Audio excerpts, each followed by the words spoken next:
On Halloween night in 2002, four close friends were strolling down a dimly lit street, passing by an ancient chapel. A person in a clown costume stood outside, inquiring if they had spotted his lost puppy. When they replied negatively, he requested their help in finding the dog. The friends, trusting and willing to assist, followed the man in the clown costume into the old chapel. As they entered, the man swiftly shut the door behind them, leaving the friends trapped within the aged structure. The friends soon realized they had been deceived, but their attempts to escape were futile against the man's speed. He bound them and confined them within the chapel for hours, subjecting them to dreadful acts while their cries echoed off the marbled walls, wooden rafters, and the ornate ceiling. After the torment, the friends hoped for release, but their optimism was shattered. The man callously ended their lives one by one before disappearing into the night. Unnoticed by passers-by, the clown's costume bore a sinister hue, stained with the friends' blood. The following morning, the local clergyman, finding the chapel doors unlocked, entered to a disconcerting dripping sound in the darkness. Illuminating the space, he encountered a horrifying scene. Headless bodies of four young friends hanging upside down from the rafters, blood oozing from the gruesome stumps and pooling on the altar. A ghastly aftermath awaited the families as the bodies were laid to rest in the chapel's cemetery. Within weeks, mysterious packages arrived at their homes, containing the severed heads of their beloved daughters. Rumors persist that on Halloween night, spectral figures of the four friends materialize on the chapel's altar. Legend has it, their tormented screams persist in the darkness. The perpetrator of this heinous act remains elusive to this day. Should anyone approach you seeking aid in finding a lost pet, remember this chilling tale.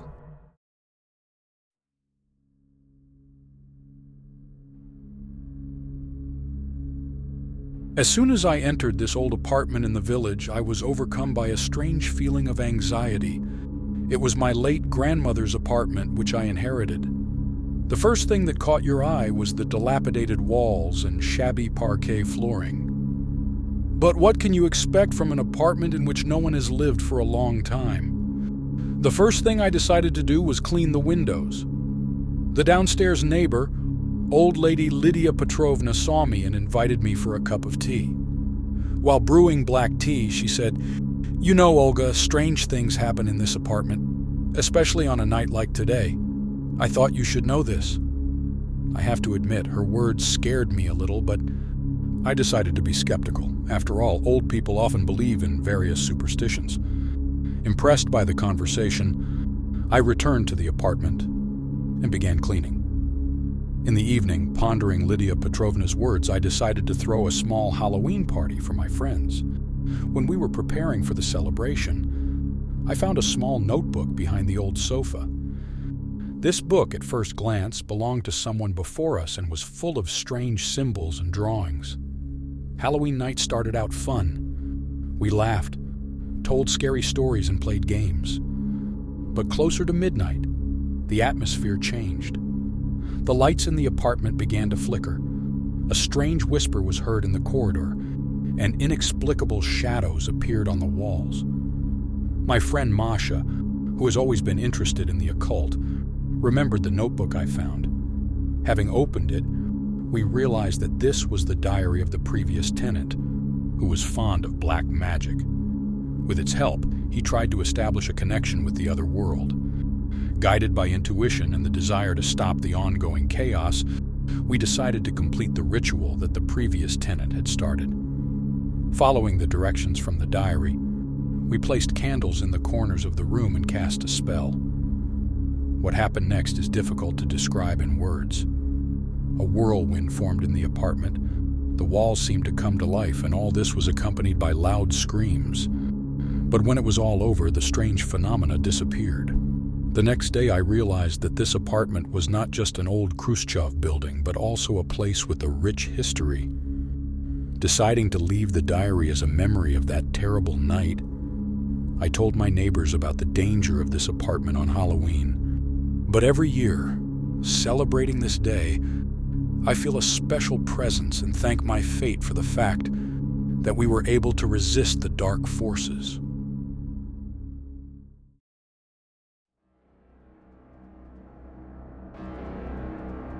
My apartment, located in a 3-story brick building located in a shady corner of a residential area of the regional center, has always seemed to me a secluded corner where I can enjoy peace and smoke on the balcony, surrounded by a quiet night atmosphere. However, lately something strange has caught my attention. Every night, as if by naive inertia, I went out onto the balcony and witnessed a mysterious sight.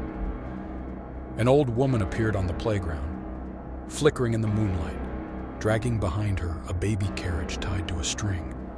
Her location changed, but she certainly appeared there every night. And although this caused me some surprise, I assumed that there were so many strange things in this world that it was better to simply accept them as part of everyday life. However, a fateful night changed my attitude towards these nightly appearances. Going out onto the balcony again, I smoked in the dark, closely watching the old woman. At some point, she turned sharply and her gaze merged with mine. The hairs on my arms stood on end. Her face was distorted by an inhuman mask striving to resemble a human one, but causing deep horror.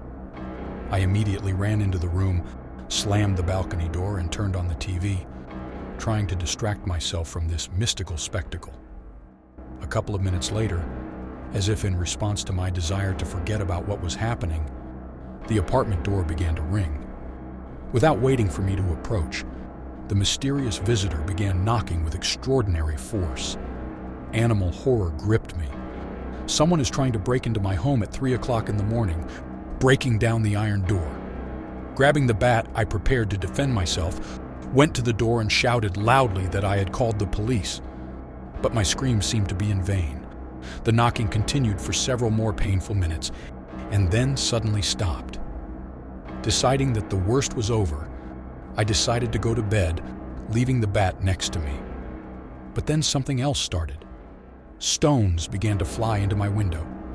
My condition was difficult to describe in words. To this day, I cannot understand why I never called the police. Instead, I just sleeplessly waited for the morning to come.